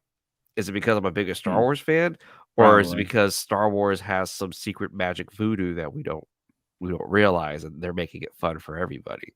It's probably a combination, but I love the Marvel movies. I love the MCU. I love Kevin Feige. I wish he would come over and do a lot more Star Wars, but I mean, he'd have to clone himself, it seems Yeah, like. he's doing like 3,000 things at once. Yeah, he's way too busy. Even though he's going to produce a Star Wars film that we're not quite sure what it is, but apparently the story has been created. So the story's there. I don't think there's a script though. Yeah. So, yep, we're going to have to wait and see on that. But yeah, definitely hyped. I hope we get something cool for the Super Bowl. But before that, we're going to get chapter 7 of the Book of Boba Fett. And I'm just ready. I'm I'm like, beyond ready. Like, yeah. I'm just I'm so ready. oh And my gosh. All right. Anyone else want to ask us any questions? Because David and I are just talking, and we want. We would love to talk. How many people are watching? 2 people? It's 2 people watching 5 chat. people. 5 people Oh, right we now. lost somebody. Oh. I think it got up to 8 Oh, that's between exciting. Facebook, YouTube, Twitch, and That Twitter. hurts though, like, when you know that there was more and then people disappear. So back in the day when we first started our Instagram page, this is really funny. I used to see people add us and then delete us, and it was always like, "Why did you But do there was, that?" like, some type of, like, boosting thing that they were trying to do, right? There's, like, some type of strategy they're employing.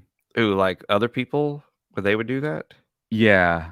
I think so because I remember you and I were like, "We're not gonna do that. We're just gonna if we have fans, we're gonna add them." And so Yeah. we had people add us, and I'd be like, "Cool." Then I'd go look at our followers the next day, and it would drop like 5 people, and I was like, "Oh, that's cool." Like people add us just to delete us. It was really upsetting. Very rude, by the way. Yeah. But whatchamacallit? I don't know. What else can we talk about? What other Star Wars related thing can we talk about? I think that's pretty much it. I mean, we Yeah. spoke for, like, an hour and 10 minutes. I'm glad Colin said he was gonna jump on, and he did not jump on. What a jerk. Yeah. I don't think he gave us a time, but Yeah, he was like, "I might be able to join you." It's like, "Thanks, man." yeah. But I'm gonna yeah, upload a Patreon episode. I just, y'all see I that? just I didn't see anything. What happened? No, you look over my shoulder. Yeah. You see her. So I sent a picture of her to a buddy of mine, that he sent me a picture of Salacious. I was like, "You asshole!" Like my dog is really adorable. Lies, deception. Oh my gosh, do y'all remember? I mean, did y'all ever listen to our commentary for Rogue One? Like, David and Joseph and I don't know what was wrong with us, but we were just making fun of Forrest Whitaker the whole time. Lies, deception. Yeah, I still can't believe he showed up to Celebration to sign autographs. dude. Okay, Him, Felicity Joe. I was like, they actually came to Celebration. here's my prediction. Um, Saw Gerrera is gonna be in the Book of Boba Fett. Because he's in everything, man. Like anything Star Wars that comes out. I mean, obviously during the timeline, but no matter what it is, Saw Gerrera is in there somehow, and it's like we get it. He was like Jedi Fallen Order, Bad Batch, Clone Wars, Rogue One. Surprised he wasn't in Solo, So it's just funny to think like Forrest Whitaker's gonna be in the Book of Boba Fett. Like that's my prediction. He somehow survived. But yes, He's gonna thank be you, the Nathan, new Max Rebo. for being. Did Max Rebo live? Maybe that's the big reveal at the end of. See, I think everyone has come to the conclusion that he wasn't in the sanctuary when it blew. We lost Garza Fwip, though. I mean, Yeah, that's pretty fair to say. And I thought Jennifer Beals did a great job. I thought I haven't seen her do anything in a long time, but I think she has a she, show on yeah. TV where she's prominent. But It was you really know, weird to see her in that role. And she did good, like you said. She was really good, and then it was like, oh, it was almost like they needed that moment where it's like, hey, it's about to get real here very soon. Like it's about to get intense. yeah, she actually did an He interview, took. and it was on video. But yeah, I read the interview, and she was talking about how they gave her a little bit of freedom with the character, and she talked about having a scar like on her chest. I Oh, never realized that she had a scar, but if you look at the end, you can see it's like it starts at her neck. It's very faint, but I mean, she tried to convey that she had been kind of in battles and had some type of history. I'm So, not. I mean, I don't know if I'm a gentleman or not, but I wasn't looking at her chest. You know what I mean? Like I well, I wasn't. mean, like the top area, where you could see at the beginning, like where her like neckline Someone was. someone just asked, and we talked about it earlier, but do you think Bane took out the Tuskens? It's a theory that we've been seeing on the internet, and it's one of those things where it could happen, it could have happened, but also maybe not. But it's a cool theory to think that Cad Bane maybe led the raid that killed all the Tuskens. Also, what's the Tusken warrior might show up in the Book of Boba Fett, Chapter 7. She could be a prisoner of the Pikes, and she could show up and like break free and start to fight, which would be awesome because we didn't see her spear and we didn't see her on the ground during the burial of the Tusken Raiders. So have you done the math of how long Boba Fett was with the Tuskens? No. Have you figured that out? Have So you? I haven't either, but someone claims that Boba was there for 5 years with the Makes Tuskens. sense. So he didn't spend that much time in the Sarlacc pit. So when he crawled out, the armor That was the got day removed. of, You think it right? was the Because day of? yeah, that's the day of. Because if you look, What was the katana like smoldering still? Was there smoke coming up, or was it just all put out? Because all you I would know figure is it'd smolder for a while. the Jawas showed up. Like, can you bring it up right now? Can we watch it? Or no, Would we probably can't get because you taken live down. stream. Yeah, Yeah. dead gum. All right, well, let me watch it right now. David, do a dance. I mean, the way it's looked like it was day of. I mean, what do y'all think? Did Bulba get out day of the The same Sarlacc day pit? that he fell in the Starlight Pit? I don't Yeah. think so. I think he was in there for a little bit of time. Hey, just so you know, Never Been Kissed is now on Disney Plus. So Weird. if you like Drew Barrymore, there you go. I'm surprised she hasn't made it into Star Wars somehow. Yeah, Nathan is saying at the very most, like the next day. Hmm. All right, let me watch this. Let me watch this, guys. Here, I'll show you on the screen. I'm just kidding. That would take us to that would take us down like immediately. Hey, play. It's not playing. Is everyone else trying to watch this right now? What's going on? How come I can't play this thing? Like I'm hitting play and it's not working. Yeah, that's a bad omen. You know, for the first time we did that Patreon episode, that the first time I had buffering was that episode, I think. Because we did a podcast before and it didn't buffer like that. All six of us. That's not nice. That was a low blow, Nathan. That was a very low blow, man. All right, let me watch. I'm just trying to see what it looks like. Because you see the wait, hold on. Oh, I he's don't dreaming. think it I'm was sorry. smoldering. It was just like kind of just sitting there. I'll show you But I just want to see sitting how there. Max Rebo got out of there. I mean, come on. He got out of there. Bib Fortuna got out of there. I mean, how Okay. they just jump. It does look like maybe a few days later because it's not on fire. Right. It's just there. There's no smoke coming out of it. Somebody, I remember I saw a video on YouTube or on TikTok. This guy was like, "Oh, he was in there for 5 years. Like that was the 5 years he was in there." And I was like, Mm. "I don't think so." So he And technically might have, which makes sense story wise because he built that strong bond with the Tuscans, so he didn't leave them to go look for his armor. So when the Tuscans got killed, he decided to actually go look for his armor. So it kind of makes sense story wise that he didn't pursue Cobb Vanth right away. ooh, but wait, there is. It looks like there's smoke coming off at night. Looks like there's something coming, like some exhaust coming off of the ruins at night when the Jawas show up. Yeah. But I don't think are the Jawas there to strip him, or the Jawas there to strip the site. We don't know. They probably did both. I mean, they're Jawas. Watch, I mean, dude. come on. I swear to God, this next episode, Bubba's gonna be like, when I was trapped in the pit for 5 days. It is like we're all gonna be like, oh, okay, that makes sense now. Like, but the armor had to have time to get into Cobb's hands, though, and he seems to have had it for a while. Yeah. Somebody tweet at Pablo Hidalgo and ask him. Yeah. Let him ask him. Tell him that the Star Wars Stuff podcast is wondering when that happened. Yeah, He how knows many us. It's days fine. passed? He doesn't know us. Don't say that. Is he back on Twitter? I don't know. He kind of like left. He blocked everyone except for like 200 people, and I don't know if you can ask him that question. Yeah, just kidding. But enough time for rumors to spread that someone in Mandalorian is on Tatooine. Yeah, true. So I think he was in there for just a few days. He wakes up and then he's with the Tuscans for 5 years. I think that's probably Well, hold on. He had to be breathing, and it was like those like noxious fumes. yeah. I mean, he couldn't breathe. He had to go and get that. I guess that breathing tube, which I mean, it's not typically in a stormtrooper helmet. Now I it think that. is. Yeah, I guess now it is.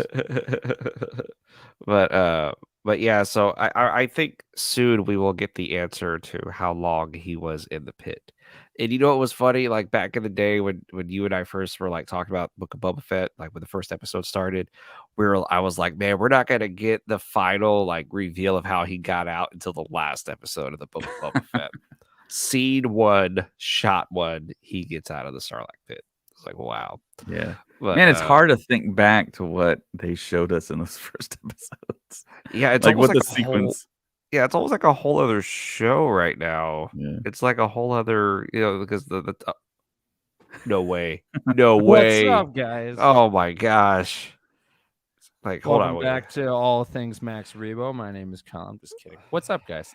Colin Weaver lives. Right now we are talking to Nathan pointed out all 6 people. We were trying to figure, maybe you can help us out, Colin. How long was Bulba in the Sarlacc pit? And Okay, how long was so- he with the Tusken Raiders? Okay, so it was during that 5-year. All right, it was good morning, nice. Nice. Nah, I love it. That's good. I love it. That's Nice. solid. So Anyway, sorry. that scene that we see in the opening of the Book of Boba Fett, like in episode 1, I think that's like, maybe a couple of days, maybe a month. I don't think it's been like he's been in there for years. Like I think it's been like, hey, he wakes up, he gets out of there, and then that 5-year span from Return of the Jedi that he's been with the Tuskens and he's been dealing with the Pikes, and then it leads to the events of the Mandalorian. I don't think all that happened within a year, and then that led to because of there's no way Boba was just sitting there for like He's got to eat years. something, right? Yeah, like he like has to like what would be the thing that would wake him up and be like like after a year, like no joke, without food or anything in your body for that long, there's no way you would survive. Like there's no way. Like I don't know. Mandalorians are pretty tough. I know that we don't put logic into Star Wars, but I'm putting logic into this because it's just like there's no way. Like there's no way. Yeah. But so I'm taking we talked about Kenobi and everything. Yeah, we've talked about Kenobi. We've talked about Rogue One, Borgullet. We've talked about Marvel. Talked about Godzilla a little bit. We've talked about Scooby-Doo. Okay, so one thing, Colin, which David asked me this question, and I finally answered. Podcast? No, I'm just kidding. But yeah. But which character do you think will show up that no one's talking about in the last episode of season 7 or season 1? Hondo. You think Hondo would show up? No one is talking about Hondo. I haven't heard from any other other news podcasts or sites or or any YouTubers talk about Hondo showing up. Because what would his job be though? Like Hondo's usually there to. I mean, I don't think he'd be a warrior to fight, would he? No, I think they will need supplies of some sort, and then Hondo will just happen to be looking for some business. And then, because if you remember from the Clone Wars, which I actually just brought this up in the last episode of our podcast, which was if Hondo showed up, he could do what he did in the Clone Wars, where in the episode where we see Saw Gerrera introduced for the first time, they needed supplies.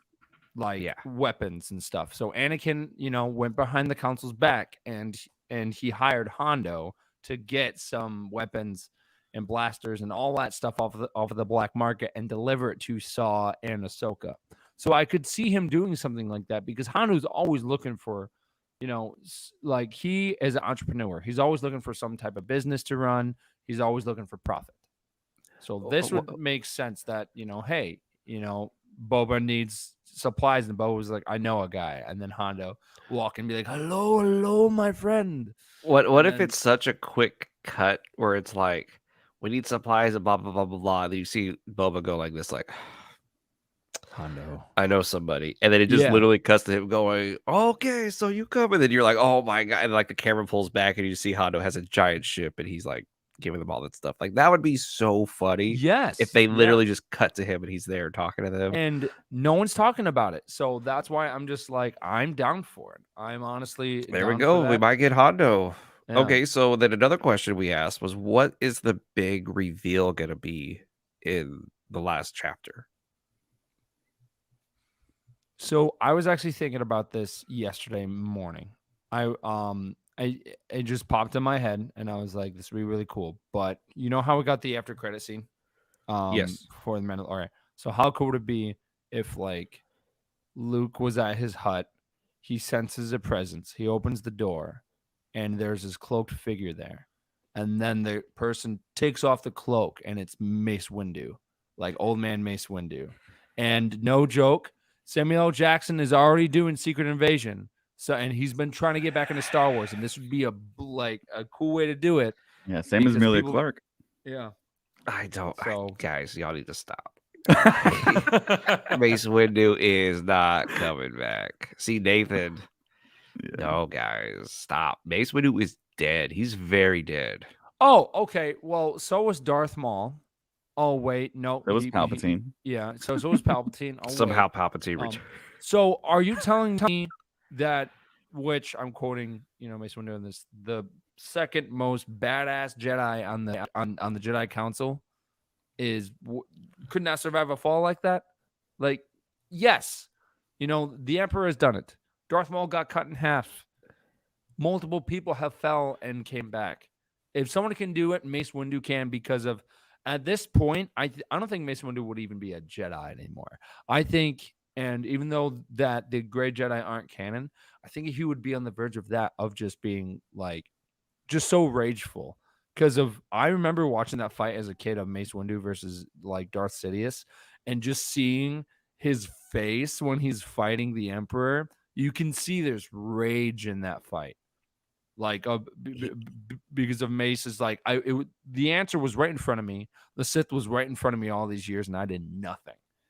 He would have to be really old. He would have to be really, really old. Yeah, he would have to be however old he was, plus 19, plus 5 or 6, plus. How old was he in Revenge of the Sith? We don't know. It's not gonna be Mace. Stop this! What are we doing? We're not talking about. It's not gonna be Mace Windu. You guys are crazy. Yeah, Sam Jackson's 73 years old right now. Yes. Doesn't look it. No, he doesn't look it at all. He's looked like Samuel L. Jackson since I'm telling you, early 2000s. I'm telling you, there's a chance. And then since you robbed that McDowell's. Yeah, I'm just. Hold up. Yeah. Luke also lost his hand and fell. Yeah. See, and thank you, Nathan. Say it as a.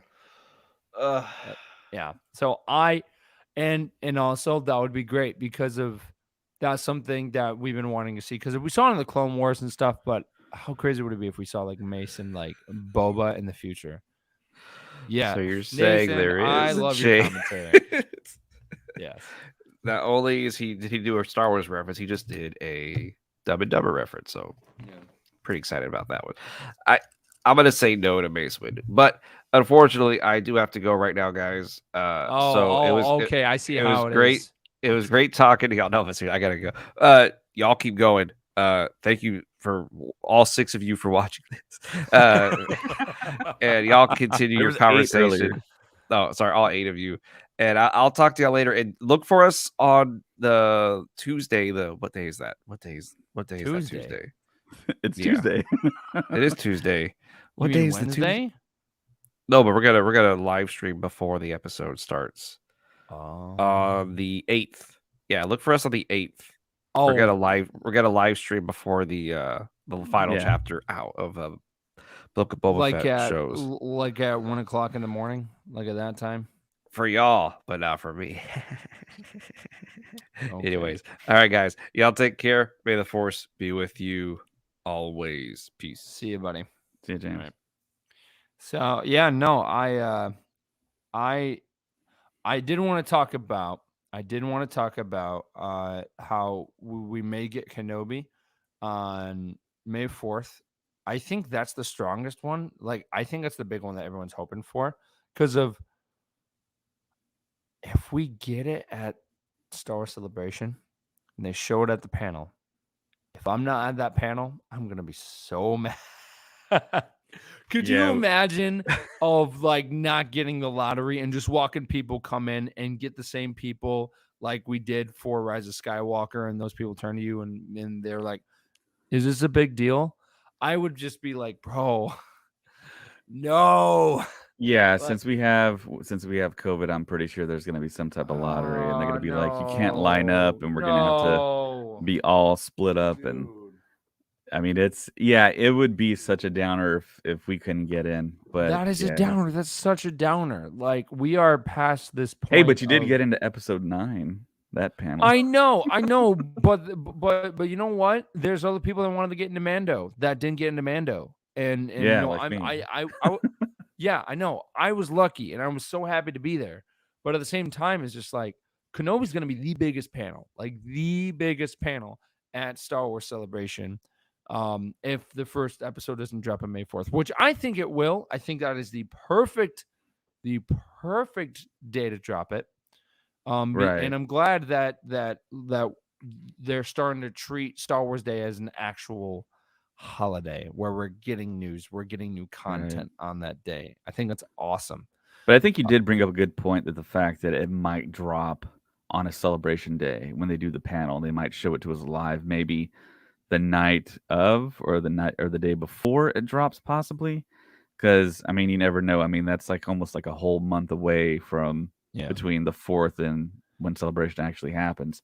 But it could be one of those situations, kind of like with Amazon right now with the Lord of the Rings. It's like, why don't you just debut it on Bilbo's birthday, Bilbo and Frodo's birthday? They're Well, not doing that. yeah. I don't well so and something different about that is that I don't think we're so Star Wars fans and Middle Earth fans aren't quite on the same level. I mean, I'm a big fan of Middle Earth, Mhm. but I don't see people treating Bilbo's birthday like Star Wars Day. Like I'm not seeing, people say, "Hey, may the 4th be with you" and stuff like that. Like people aren't going around saying, "Hey, it's Bilbo's birthday." Like I don't think there's even an actual Lord of the Rings Day, is there? I think Like it's pretty much Bilbo's birthday and then yeah, Tolkien's yeah. birthday as well. Yeah. But yeah, I do see people celebrate that day. I believe it's the 22nd of September I haven't to seen the that many 20th. people. Yeah. Yeah, no. No, I'm excited for that series and with a budget of $1 billion, you gotta hope that show's gonna be good. Those character posters were pretty interesting. Some of those swords look really, really nice.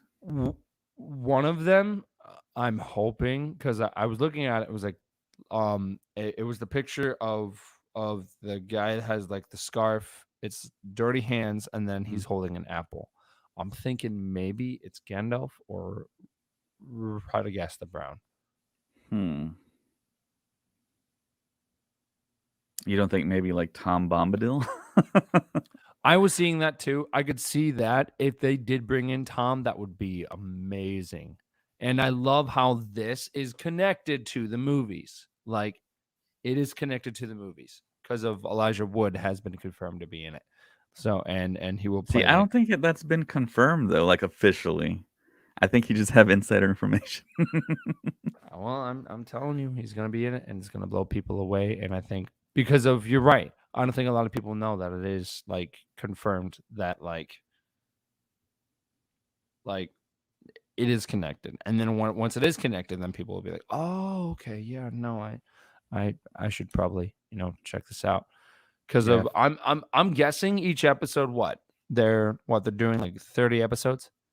I have no idea. I haven't looked into it that much. Like and this is season 1. Like Well, for $1 so billion, I mean, I I I I know, but I'm just curious if each season is gonna be like a book. Like, I mean, because of just $1 billion, man. Like, what in the world? Because there's gonna be so much that they're gonna have to cover and on yeah, each that's true. episode. And even though this is like a season 1, it's like even the movies didn't have that budget. So Yeah, you're yeah, that's true. so you're filming a lot. Like you're filming a lot. I'm Yeah. just curious of what oh man, I want to see it. This is a good year to be a nerd.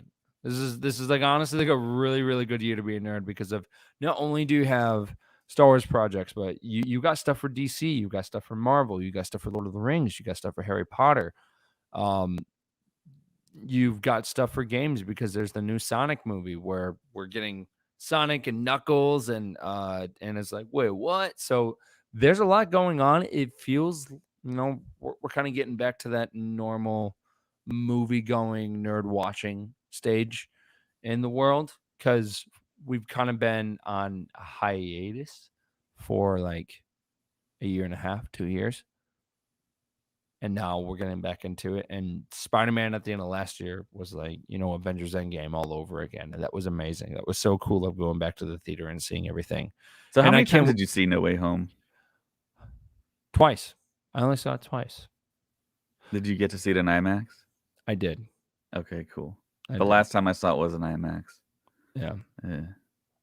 My thing is that when we how are we gonna adjust to going to the movies and watch and well going to watch a Star Wars movie because we'll get back to that eventually, and it's not going to be a remake. It's not going to be, well, as far as we know, it's not going to be a continuation of the Skywalker saga. It's going to be like a whole different thing of Star Wars. How are we going to adjust to that? Because we are going to have to think about, because when Force Awakens came out, we were like, oh man, like we'll see Han Solo, we'll see Luke, we'll see Leia. But now we're getting into, the stages of it's got the name Star Wars, right? But it has nothing to do with anything that we know. Because of the series that Ryan Johnson is probably going to do and the series that I don't think Ryan Johnson's going to do a series personally now. I mean, I think it's too far out. I think we've been saying what? I think we've been saying that since 2019. Like, oh, like he's doing it, he's not doing it. He's doing it, he's not doing it. Yeah, I think the stigma with The Last Jedi and the fan reaction is just a little bit too much. I don't think they're gonna want to invite that back in. But see, I think the next movie is gonna be Rogue Squadron, and Patty Jenkins left. She came back, and I don't know. It feels like that production is a little troubled. So I'm really not looking forward a whole lot to that movie. Of course, I'm going to be there opening day, but I mean, as far as how the movie going experience is going to change for us for Star Wars films, I mean, right now I'm just super enjoying everything that we're getting on Disney Plus. As long as Favreau and Filoni are in charge, I'm totally trusting in them, and I know it's going to be good, and the quality is going to be really good. You can also tell, like in the last episode, like even if you didn't know that Dave Filoni was the one in charge of the episode, you would definitely find out and like halfway through and be like, "Yep, this is Dave Filoni written all over it." And that's honestly, it's a good thing, but it's a bad thing because if you watch the other ones, you're like, I don't think Robert. Like, I mean, because of now we kind of have a feel of who's directing, episodes now, because of those 4 episodes had really nothing to do with Dave Filoni and Bryce Dallas Howard or anything. But then when they did take the reins on the episodes and Mando came in, that changed the perspective on all of us of the show, which sucks because it had nothing to do with Boba. So in this last episode, I want at least over an hour. I want it to feel like a movie. I would love if Jon Favreau took over it and did exactly what he did in season 2 of Mando in episode 1. The whole episode felt like a movie. Like we were talking about that earlier. What if the last episode of Book of Boba Fett is like the first episode of season 2 of Mando? And it very well could be. I mean, we're expecting everyone to show up here, and they might have just backloaded the budget for the very last 3 episodes of the show. Yeah. I mean, you figure we're gonna get the Rancor, right? That's gonna be very. If they want to make it look good, that's gonna cost a lot of money. We have high expectations, and I just feel like we might be a little bit disappointed in some aspects of it. We need to lower them a little bit. Because it's like, if they do bring Han, Leia, and Luke like all together in the same thing, like I would just be, I don't know how I would be able to react. I think I would be just sitting there and just being like, all right, this is like, dang, like this is happening. Like I want everything that we've been talking about to happen. I want to see Hondo. I want the holy trinity of Star Wars. Like I want the three of them to be there. I I want a lot of things for the show, but also at the same time I want it to fit. Like I Yeah. just don't want it to be like, hey, here's Han, Luke, and Leia, and then there's Boba in the background. Like we gotta finish what the 4 episodes built up in the Book of Boba Fett to this final fight. Like this final fight has to include a decent amount of Boba. Like it has to. Yeah, and I think we can We trust have to. Favreau, Filoni that they're not Oh going to yeah, sacrifice story for cameos and have forced fan service. Yeah. And every time I think If about Han and Chewie bad show fan up, they service, show up. Yeah. yeah, I think about the Rogue One, Dr. Evazan, and Ponda Baba cameo that was so forced. I was like, man, they should have just cut that. I mean, it was not good. But James actually brought up the fact that maybe Thrawn shows up in some way, shape, or form. That would feel like okay. I Like don't he's know. maybe behind, like he's like the mastermind behind everything. Like he's actually the puppet master. I have a prediction. Yeah. Are you ready for this? Yeah. The after credit scene will be on Tatooine. It will show Kenobi's homestead, and Luke will go there. And then Luke will find something old of Obi-Wan's. And then it will be like, boom, Kenobi. And then we will have the release date of when Kenobi will be. It will show the logo. It will show us the release date of when it will drop. Yeah. Yeah. We were talking about possible Super Bowl stuff happening because there's a Disney Plus slot apparently that they're going to show footage. And it Is seems it like they're next going to do it. week? Yeah. It's Yeah, going to it's be not next this week. Sunday, but next Sunday. So apparently there's going to be a montage of footage from all the upcoming shows this year. And you figure Kenobi's one of the biggest, so you'd want to show that. Kenobi and/or Yeah, then they got Moon Knight coming up, Secret Invasion, because Miss Marvel. Secret Invasion's not coming out this year. It's coming out next year. I'm pretty sure. Yeah, I think they got footage though, so they could probably show Oh, okay. something. Because Yeah. they also did that in 2020 Yeah. for Falcon and Loki in those shows, and then they had to like hold it, and then we didn't get those Yeah. until last year. Yeah. But yeah, no. Oh my gosh, man. Yeah. This is a great time to be a Star Wars fan. This is just a great time to be a nerd in general. I for the people watching, for the visuals, this is what my wife bought today when she ended up going to Edge, and she wanted to show you guys, but she got a Starbucks Life Day mug. That's awesome. And then in the inside it says family, joy, harmony. Oh wow. Yeah. That's cool. Mhm. Yeah, it's pretty cold right here in Texas right now. It's in the 20s. So I It's was in, like, like, man, in I the want some hot 60s. cocoa. Yeah. And I was like, man, I need a huge Star Wars mug to drink it out of. We so they actually have some cool ones right now because we have a mug that is like the head is it is the helmet of Wrecker, and it's like this, right? Yeah. Like that, and the top of his helmet is gone, and then there's like, and then the mug is like that. So, and it's like huge. It's like that big. Nice. So, yeah. But yeah, no. I'm excited for Star Wars Celebration. It's gonna be good. I think the only thing that will bum me out is if I'm not at the Kenobi panel. I think that's my biggest thing. Like, if I'm not at the Kenobi panel, will it ruin my whole thing? No. Will I be very, very disappointed? Yes. Because I felt that way when I didn't get into Rise of Skywalker at first. I was like, that's the main panel that I wanted to go to. And then you got other people, not saying that I want it more than other people, but it's just like, right. And the people next to us, is this a big deal? I know. It's like, just like, like if you want to wait in line, have people wait in line.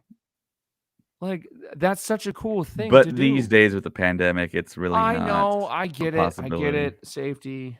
I'm just. I 100% understand. Like I get it. It's just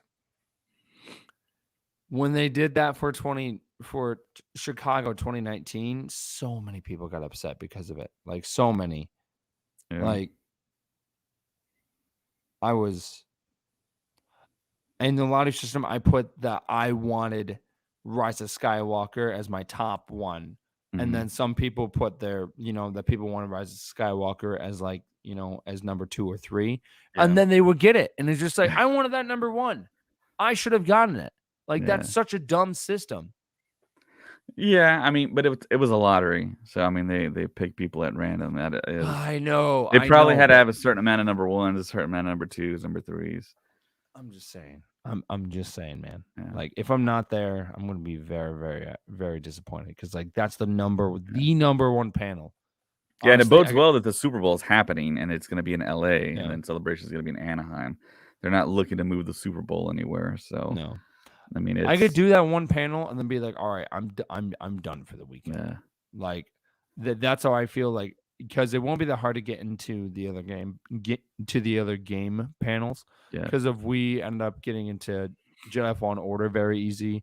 We ended up getting into the Clone Wars panel very easy. It wasn't that hard to get into those panels, but for a Jedi Fallen Order, I mean, but for Mandalorian and Rise of Skywalker, like I'm glad that I got into Mando. Like I would have been very, very like I'm glad at least I got into Mando because we actually got to see footage and all that stuff, and that was really cool. And that and was you're going to also cosplay, right, as Din Djarin? I'm working on it. Yep. I've started working my 3D printer. I'm doing more stuff tomorrow. I've got most of the costume.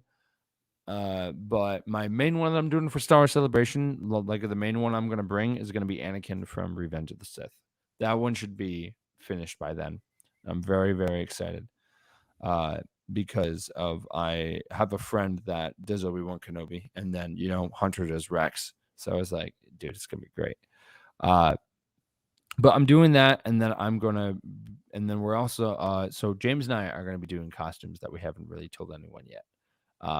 And it's gonna be like James's like first like Star Wars costume because he's never really done one. But that's gonna be a lot of fun, and that one's gonna be like a reveal at Star Wars Celebration. And something else because I looked it up, no one has done these costumes either yet, and that's also really, really, really cool. But yeah, I'm excited. Are you taking your TIE pilot? Probably not because I don't think I'm going to drive. I actually sold my SUV and I got a smaller SUV that I'm leasing, so I I don't want just to had put. a heart attack. At first, I thought you said I sold my armor, and I was like, "You didn't tell me that, bro." No. No, I still have my armor, but yeah, I mean it's kind of one of those things. I mean, if you get on a plane, you're gonna have to risk having your armor damaged, and I've heard stories like horror stories of people Yeah.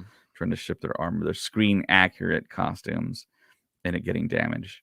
I But always watched that special from the Rose Bowl, like Yeah. of where they ended up doing the Rose Bowl parade, and like I think there was like a handful of troopers that either got their armor lost, it got stolen or something, or they ended up getting damaged during the flight. And I was like, I'm glad we have like good totes now, but I could just see someone being like, "Oh, hey, this is Star Wars. This is probably valuable," and it's definitely happened in the past. It's just like I don't want to risk that, so that's why I want to take my armor. That's the main reason why I want to take my armor. I know some people ship it to the hotel. That's a choice, but then you're also risking it like not being like. I just wouldn't want to risk that of just not being with my armor in general. Like if I'm taking my Yeah. armor, you bet that I'm going to actually be with my armor. Like I cannot just not have my armor because of in Celebration 2019 that was really easy to do because I at the time I was living in Michigan, so it was like, oh, I'm just gonna drive, and that's what everyone at Garrison did, and that was so cool. So it's gonna be harder because it's across the thing, and I've never been to California, so I'm excited about that, and my wife is too. Really? Wow. Yeah. I've never been to California, and our plan is to do a day over at Disneyland. Nice. Yeah. You're doing Star Wars night, right? Nope, I did not get my ticket. Oh, Yeah, but you and James did, so should be fun. I don't think there's any more tickets on sale. We'll find something to do. I'm not worried maybe about like it. on the Light Exchange site, but Yeah. yeah. Hey, if you find me one, let me know. I'll pay for it. But I have other friends that are going to, and I was like, dang it, I should have done it, but I had no time. I was at work. Yeah. But yeah, when you brought up Yeah. shipping your stuff, when we were at Disney World last year for May the 4th, I bought like a bunch of souvenirs and stuff, and I had to ship them. You bought a lot, bro. I had to ship them from Disney World Yeah. to Texas, and I was so worried about all that stuff. You can probably see like right over my shoulder the box with the Luke and Leia Mm-hmm. sabers.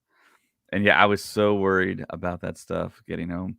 I think it took maybe like a week to get to my house, but my buddy Carl, he was like, man, they do this all the time. It's not going to be a big deal.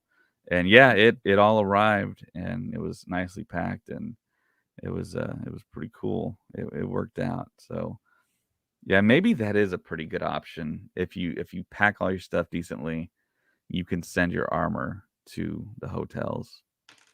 But yeah, I haven't bought a plane ticket yet. I have a hotel reserved, Yeah. and that's it. Sam is planning on doing his X-wing pilot. He is doing Luke X-wing pilot. I don't think he's doing Hoth. I think he's doing New Hope version, but he's excited about that. And then Brooke's not doing a costume. I think she might bring Ray. Her Ahsoka headpiece won't be in time because if she's low on the wait list. But eventually she will do Ahsoka, and we're really excited about that.